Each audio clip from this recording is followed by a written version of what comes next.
اس سورت کے بہت سارے فضائل بھی ہیں۔ رسول اللہ صلی اللہ علیہ وسلم نے ارشاد فرمایا کہ قل هو اللہ احد ثلث القرآن، آپ صلی اللہ علیہ وسلم نے فرمایا کہ یہ سورت 1/3 قرآن ہے۔ حضرت قتادہ ابن نعمان رضی اللہ تعالیٰ عنہ سے روایت ہے کہ ایک شخص رات کو قل هو اللہ احد کی بہت کثرت سے تلاوت کرتے تھے جادو سے بچنے کے لیے، تو رسول اللہ صلی اللہ علیہ وسلم کو بتایا گیا ان کے بارے میں، جس نے بتایا وہ سورہ یعنی قل هو اللہ احد کی اہمیت کو کم سمجھ رہے تھے، وہ سمجھ رہے تھے کہ یہ صرف سورہ اخلاص پڑھتے ہیں اور کوئی سورت نہیں پڑھتے۔ تو جب نبی صلی اللہ علیہ وسلم کو بتایا گیا تو آپ صلی اللہ علیہ وسلم نے فرمایا انہا لتعدل ثلث القرآن، یہ 1/3 قرآن کے برابر ہے، یعنی یہ سورت معمولی نہیں ہے، ہلکی نہیں ہے۔ یہ صحیح بخاری میں یہ روایت مذکور ہے۔ اور حضرت ابو سعید خدری رضی اللہ تعالیٰ عنہ سے ایک روایت ہے، وہ اس میں ہے کہ ایک شخص رات کو صرف سورہ اخلاص کی تلاوت کیا کرتے تھے نماز میں، تو ان کی شکایت لگائی گئی نبی صلی اللہ علیہ وسلم سے۔ شکایت لگانے والے نے یعنی شکایت لگانے والے کا مقصد شکایت نہیں تھا، ایک علمی بات پر مطلع ہونا مقصد تھا، تو انہوں نے نبی صلی اللہ علیہ وسلم کو بتایا کہ یہ صرف سورہ اخلاص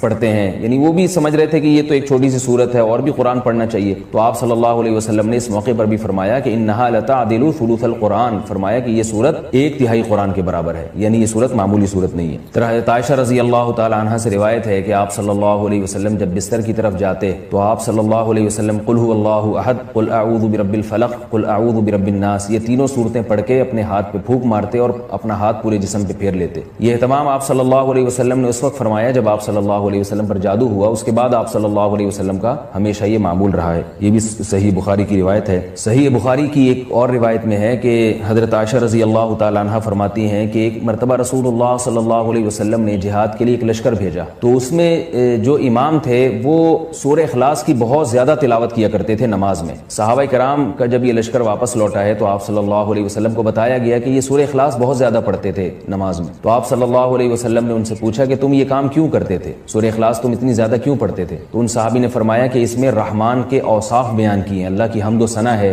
اور اس وجہ سے مجھے اس سورت سے محبت ہے، یعنی محبت ہے جس کی وجہ سے میرا دل چاہتا ہے میں اس کی بار بار تلاوت کروں۔ تو آپ صلی اللہ علیہ وسلم نے فرمایا کہ صحابہ سے فرمایا کہ ان کو خبر دے دو کہ اللہ بھی تم سے محبت کرتے ہیں۔ یہ بھی ایک سورت کی ایک بہت بڑی فضیلت ثابت ہوتی ہے۔ اور عبد الرحمن ابن ابزہ رضی اللہ تعالیٰ عنہ سے روایت ہے کہ رسول اللہ صلی اللہ علیہ وسلم وتر کی نماز میں پہلی رکعت میں سبح اسم ربک الاعلی، دوسری میں قل یا ایھا الکافرون اور تیسری رکعت میں سورہ اخلاص کی تلاوت کیا کرتے تھے۔ تو وتر میں تیسری رکعت میں سورہ اخلاص کا پڑھنا یہ فضیلت کی چیز ہے۔ حضرت عقبہ ابن عامر رضی اللہ تعالیٰ عنہ سے روایت ہے کہ میں ایک مرتبہ رسول اللہ صلی اللہ علیہ وسلم سے ملا تو آپ صلی اللہ علیہ وسلم نے فرمایا کہ کیا میں تمہیں ایسی صورت کی خبر نہ دوں کہ نہ وہ صورت اللہ نے تورات میں نازل کی، نہ ایسی صورت اللہ نے انجیل میں، اور نہ ہی ایسی صورت اللہ نے کسی اور مقام پہ قرآن مجید میں نازل کی؟ میں نے عرض کیا ضرور یا رسول اللہ۔ تو آپ صلی اللہ علیہ وسلم نے فرمایا وہ صورتیں قل هو اللہ احد، قل اعوذ برب الفلق اور قل اعوذ برب الناس ہیں۔ اور آپ صلی اللہ علیہ وسلم نے اسے فرمایا کہ کوئی بھی رات ایسی نہیں ہونی چاہیے جو ان صورتوں کی تلاوت کے بغیر گزر جائے، یعنی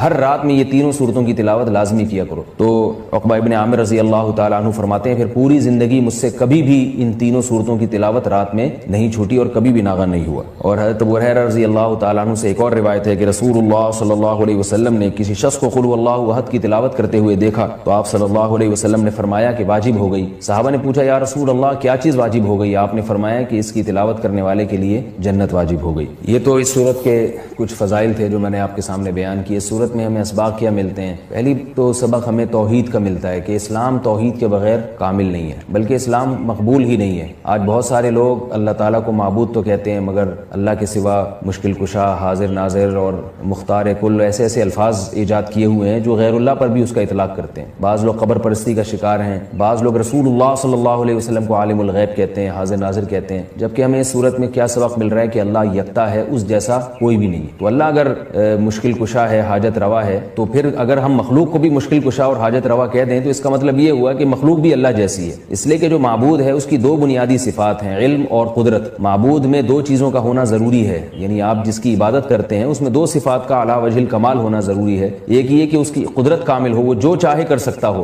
اور اسے اس کا علم کامل ہو، جیسے کہ قرآن مجید میں آتا ہے اللہ الذی خلق السبع سماوات ومن الارض مثلہن یتنزل الامر بینہن لتعلموا ان اللہ علی کل شیء قدیر وان اللہ قد احاط بکل شیء علما۔ اس آیت کا حاصل کیا ہے کہ اللہ نے اس پوری کائنات کو اس لیے بنایا تاکہ اللہ کے بارے میں دو چیزوں کا لوگوں کو یقین آ جائے۔ ایک یہ کہ لتعلموا ان اللہ علی کل شیء قدیر، کہ اللہ ہر چیز پر قادر ہے، وان اللہ قد احاط بکل شیء علما، اور اللہ کے علم سے کوئی بھی چیز خارج نہیں ہے۔ یعنی مختار کل بھی اللہ ہے اور عالم الغیب بھی اللہ ہے. تو اگر آپ